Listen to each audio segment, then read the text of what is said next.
Assalamualaikum warahmatullahi wabarakatuh. Apa kabar teman-teman? Jumpa lagi dengan saya Mentor Keuangan di channel YouTube Mentor Keuangan.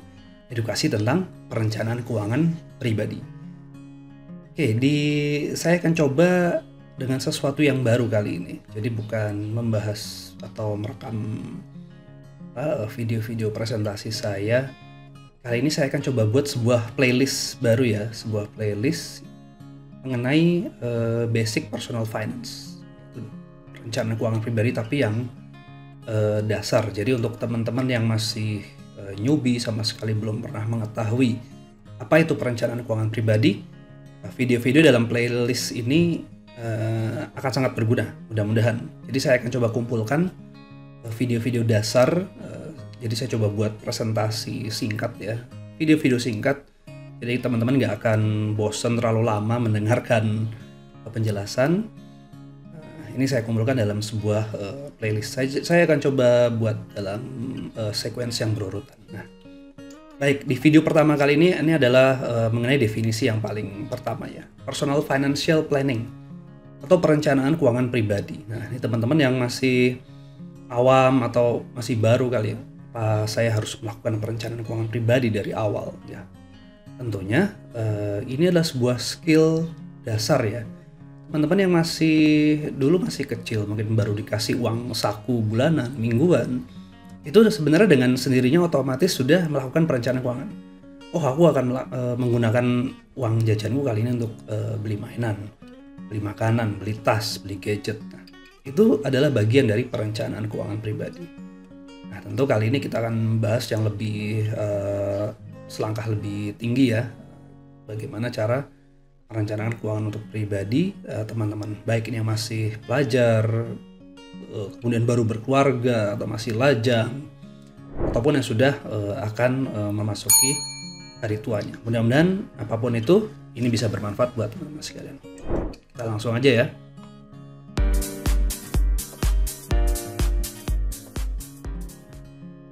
Jadi ini adalah perencanaan keuangan pribadi. Oke. Nah, disclaimer dari saya, ini adalah materi edukasi, bukan saran pengambilan keputusan.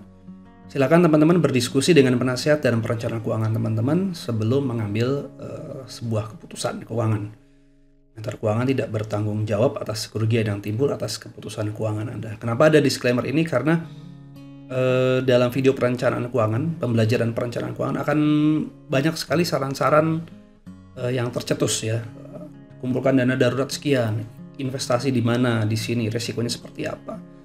Nah, ini semua akan tergantung pada preferensi profil resiko teman-teman sendiri. Jadi tidak semua orang akan mempunyai profil resiko yang sama, risk appetite yang sama. Jadi saya sarankan teman-teman berdiskusilah banyak-banyak dengan perencana keuangan atau rekan-rekan yang sudah lebih advance.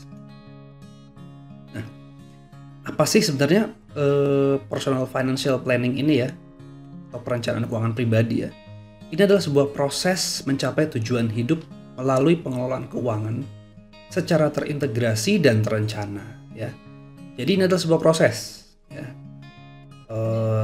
bukan hanya dilakukan sekali saja ya, dan ini digunakan untuk mencapai tujuan hidup teman-teman. Nah, nanti kita akan bicara mengenai apa itu tujuan hidup melalui pengelolaan keuangan secara terintegrasi dan terencana.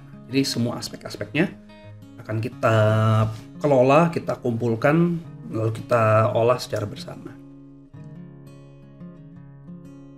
Ini nggak mau jalan.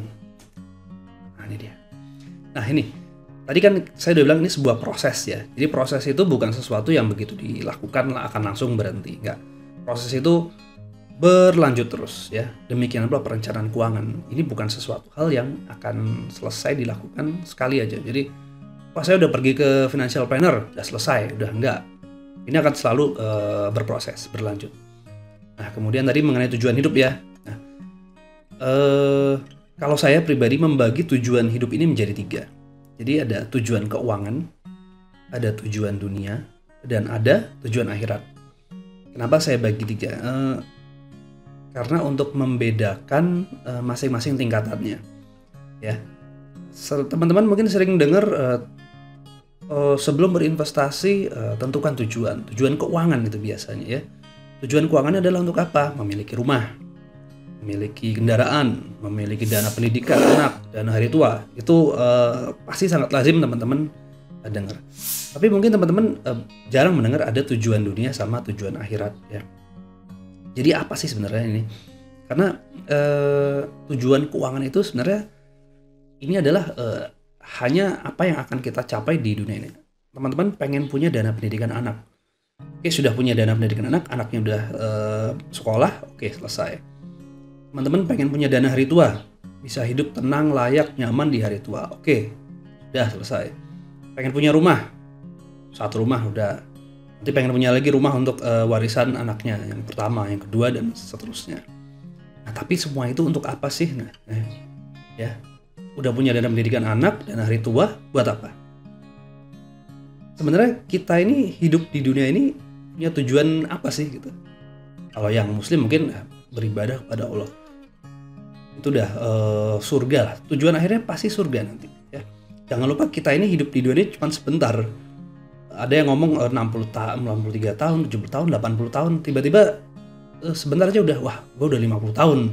Saya aja sekarang udah 42 tahun, itu berasa apa ya, terkejut juga. Wih, udah 42 tahun. Iya kalau besok masih hidup.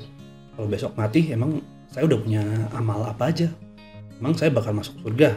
Atau mungkin dosa saya kebanyakan bakal masuk neraka? Sungguh apa ngeri. Kita jadi maaf. Jadi khawatir gitu ya. Apakah saya udah punya bekal yang cukup atau belum? Nah, sehingga kita sebenarnya punya tujuan akhir yang lebih ultimate di sini. Ya, kita pengen sukses di dunia ini. Di dunia sukses, tapi buat apa? Ternyata di dunia yang fana ini hanya sebentar. Ada lagi loh dunia yang lebih kekal nanti, yang abadi di akhirat. Nah, sehingga seharusnya ini yang menjadi tujuan kita. Ya, kita nggak hanya hidup sekarang. Kita bakal hidup lagi setelah kita mati di dunia ini ya. Sehingga ini yang harus kita persiapkan lebih banyak. Ya.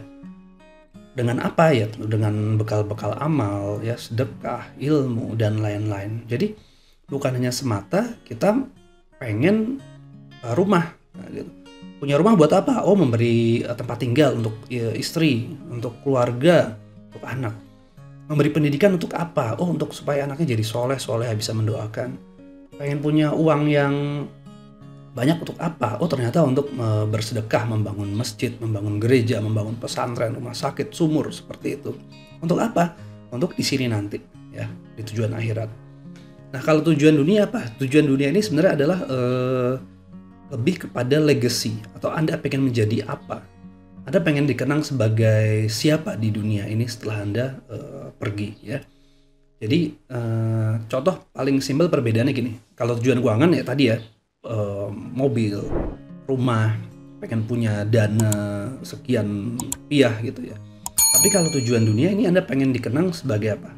Anda pengen dikenang sebagai seorang ayah yang baik kepada keluarga, mampu memberikan pendidikan, memberikan nafkah yang baik ya, sehingga anak-anak menjadi terdidik, soleh-soleha, menjadi orang yang bermanfaat di dunia ini. Dengan cara apa? Misalnya bermanfaat, memberikan ilmu, lalu selalu membantu sesama, seperti itu. Itu tujuan di dunia. Tujuan di dunia ini tentu akan membantu kita mencapai tujuan akhirat. Jadi ini sebenarnya seiring ya. Tujuan keuangan ini harus bisa mendukung pencapaian tujuan dunia, dan tujuan dunia harus bisa mendukung pencapaian tujuan akhirat. Inilah tujuan hidup kita. Jadi bukan semata hanya kita pengen mempersiapkan dana pendidikan anak, dana hari tua. Bukan itu. Kita ini hidup di dunia hanya sebentar. Ingat, cuman berapa puluh tahun. Syukur-syukur yang umur panjang bisa sampai 100 tahun. Tapi lalu buat apa selama kita hidup ya? Kita hidup di dunia hanya sebentar. Ini tujuan akhir kita ya. Nah, apa saja yang akan dikelola ya, jadi elemen-elemen perencanaan keuangan yang dikelola secara terintegrasi dan terencana ini semua. Ada aset, ada utang, ada kekayaan bersih, ada arus kas, dana darurat, asuransi investasi, banyak ya. Ini semua akan kita kelola secara bersama-sama ya, mau aset personal, aset liquid, investasi, utang produktif atau konsumtif, kekayaan bersih, arus kas pendapatan dan pengeluaran. Ini semua akan gather, dikelola secara terintegrasi semua. Jadi kita nggak akan berpikir investasi misalnya kalau dana daruratnya belum terkumpul dengan cukup. Kita nggak akan berinvestasi sebelum mempunyai manajemen risiko yang sudah cukup. Dan kita nggak akan bisa berpikir untuk mengumpulkan dana darurat kalau arus kasnya sendiri juga masih defisit. Susah. Buat makan sehari-hari aja mungkin sudah kurang. Apalagi mau menabung ya. Sehingga ini yang harus dibereskan terlebih dahulu. Nah, bagaimana arus kas ini bisa positif? Nah, kita punya aset yang cukup atau tidak? Kita punya utang yang terlalu besar atau tidak mungkin? Nah, ini akan harus dipikirkan lebih lanjut lagi. Ya udah, itu dulu aja sementara ya. Jadi personal finance itu proses perencanaan keuangan pribadi adalah sebuah proses ya untuk mencapai tujuan hidup. Tujuan hidup tadi apa? Ya, ingat ya, ada tujuan keuangan, ada tujuan dunia, dan tujuan akhirat. Itu tujuan hidup teman-teman. 3 ini yang menurut saya harus difikirkan, bukan hanya sekedar tujuan keuangan saja. Tapi jangan lupa kita masih akan melanjutkan hidup setelah kita mati di dunia ini. Itu yang lebih penting menurut saya. Kalau ada berbeda pendapat, ya sok silakan, itu bebas.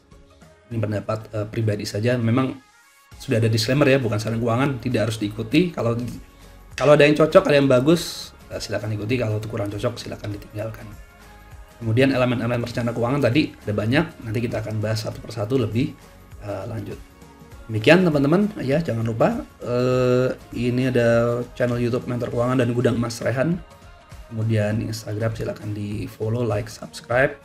Kalau ada mau cek ke mentorkeuangan.com juga silakan. Oke, wassalamualaikum warahmatullahi wabarakatuh.